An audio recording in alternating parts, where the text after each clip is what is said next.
MRI में तो near complete tear of ACL लिखा है और कोई हिस्ट्री नहीं है चोट लगने की, पैर ट्विस्ट होने की। ऐसा कभी हुआ क्या, तुमको याद है क्या कि भाई कभी खेल रहा है, पाँव ट्विस्ट हो गया, चोट लगी और काफ़ी दर्द हुआ और फिर थोड़े दिन तक सूजन रही?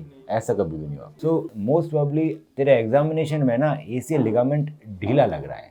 ढीला का मतलब ये बाहर तो ज़्यादा आ रहा है डेफिनेटली दूसरे पैर की कंपैरिजन में, पर फिर भी कोई चीज़ इसको रोक रही है पूरे बाहर आने से। इसका मतलब वो पूरा कंप्लीट टीयर तो नहीं है, वो हाई ग्रेड नियर कंप्लीट या पार्शियल टीयर जैसा है ना, तभी वो पूरा बाहर नहीं आ रहा। दूसरा, हमारे पास ऐसी कोई हिस्ट्री भी नहीं है जिसमें लगे पूरा कभी टूटा हो, तो ये धीरे धीरे करके टूटा है, हल्का हल्का करके। और वो क्यों टूटा है धीरे धीरे करके? क्योंकि आपने एसीएल प्रिवेंशन एक्सरसाइजेज नहीं करी और आप गेम खेलते रहे। तो इसमें एक ट्राई कर सकते हैं इसको बचाने की, पीआरपी प्लेटलेट्स, क्योंकि आपके डैमेज ज़्यादा है, 30% ही चांस है कि वो सक्सेसफुल होगी। लो ग्रेड टीयर में 100% चांस होते हैं। दूसरा ऑप्शन है कि हम सर्जरी की तरफ जाएं क्योंकि डैमेज ज़्यादा है, पर जो मैं सर्जरी बताऊंगा वो बिल्कुल डिफरेंट है जो आपको बाकी लोगों ने बताई। आपको जो सर्जरी बताई गई है वो बताई गई है एसीएल रिकंस्ट्रक्शन। इसके अंदर जब हाई ग्रेड पार्शियल टीयर होते हैं, वो कंप्लीट टीयर नहीं है, इसके अंदर एसीएल रिपेयर होता है। रिपेयर मतलब इसी एसीएल को रिपेयर करना, नया बनाना ही नहीं है।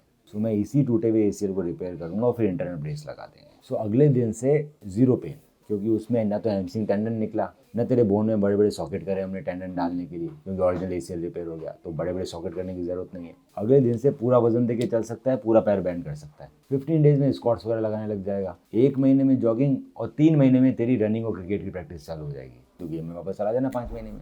इसीलिए किसी भी एडवांस कंट्रीज में अगर रिपेयर है तो रिपेयर ही होता है। रिकंस्ट्रक्शन तभी होता है जब रिपेयर पॉसिबल ही नहीं है, बीच में से टूट गया, बहुत लेट आया पेशेंट, रिकवरी 50% तक जल्दी हो जाएगी और fast return to activity, back to game बहुत जल्दी जाएगा। सुबह एडमिट हो, शाम को घर चले जाओ, क्यों? पेन ही नहीं होगा, खड्डे ही नहीं हुए ना बॉडी में। इतने छोटे फाइबर टेप के लिए 1 मिलीमीटर का खड्डा किया। उसके बाद बेटा हम तो ना हर वीक कॉल करेंगे फ़ोन पे, हर वीक देखो फ़ोन पे ही एक्सरसाइज सिखाई जाएगी। तू बीच बीच में आके दिखाता रहे, अपना भी आ जाएगा, तू इंडिपेंडेंट होगा पहले दिन से ही। किसी भी सहारे की ज़रूरत नहीं, कुछ नहीं। अपने 7-8 दिन में लोग कार वार चला लेते हैं, बाइक में चलाना बस 1 minute.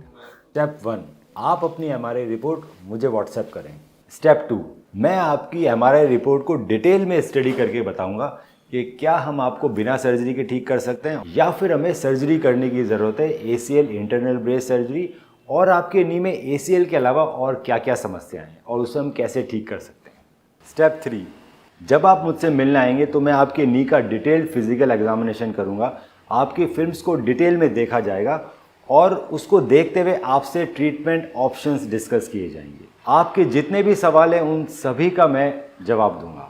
ACL internal brace surgery की रिकवरी आप देख सकते हैं हमारे फेसबुक के एसीएल विनर ग्रुप में, और देख सकते हैं कैसे एथलीट्स 3 महीने के अंदर रनिंग चालू कर रहे हैं एसीएल इंटरनल ब्रेस सर्जरी के बाद।